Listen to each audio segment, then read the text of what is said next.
Bonjour, nous allons voir comment intervenir auprès des personnes porteurs d'handicap.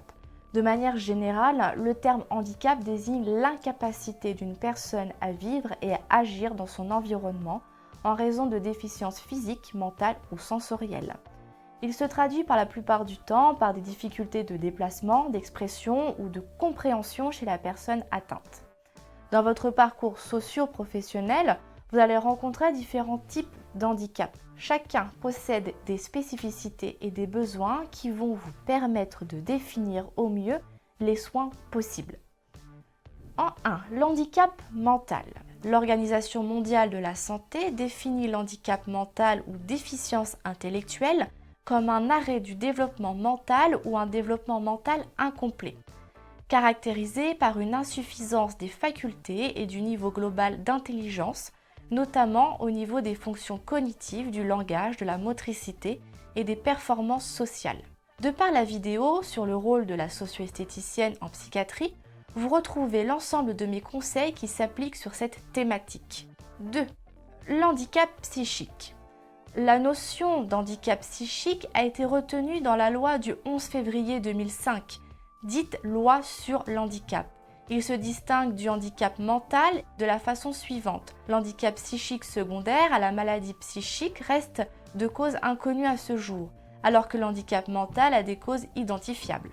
Il paraît souvent à l'âge adulte, alors que l'handicap mental apparaît lui à la naissance. Les capacités intellectuelles sont idem et peuvent évoluer de manière satisfaisante. C'est la possibilité de les utiliser qui est différente. La symptomatologie est instable, imprévisible.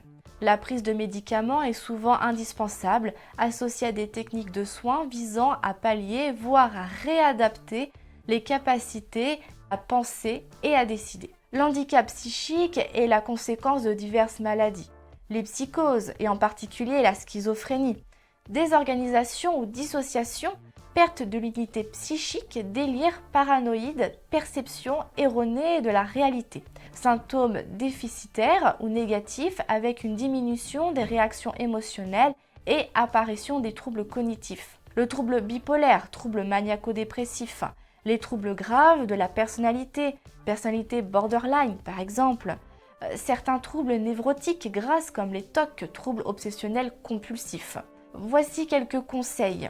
La relaxation. Favoriser la relaxation permettra d'obtenir un lâcher-prise et de profiter de l'instant présent. Des soins autour des 5 sens. Proposer des ateliers aux soins autour des 5 sens, l'objectif étant de redonner l'unité corporelle et ainsi redécouvrir chaque partie et chaque sens qu'il possède. Savoir gérer les crises. En cas de crise, essayez d'instaurer un climat calme, par une musique d'ambiance par exemple. Même si certains propos sont incohérents, vous n'êtes pas médecin. Écoutez, prenez note pour les transmissions et apportez une écoute active tout en proposant ou en réalisant votre soin. 3. L'handicap auditif.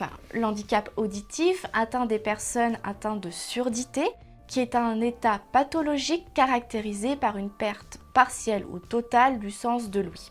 Cet handicap peut être présent dès la naissance ou acquis durant la vie de la personne. Voici mes conseils pour l'handicap auditif. Faire redécouvrir les autres sens. Favoriser les ateliers autour des sens, cela va permettre de redonner une dimension à son intégralité. Utiliser les langages non verbaux. Les personnes aux troubles auditifs jouent beaucoup avec leur expression du visage. Cela va vous permettre de déterminer ses émotions et ses sensations lors du soin. Proposer des visuels simples et clairs pour transmettre les informations. Le toucher bienveillant. Généralement, il apporte une réelle dimension au toucher. Favorisez la communication par le biais de vos mains afin de créer un moment de partage et de communication.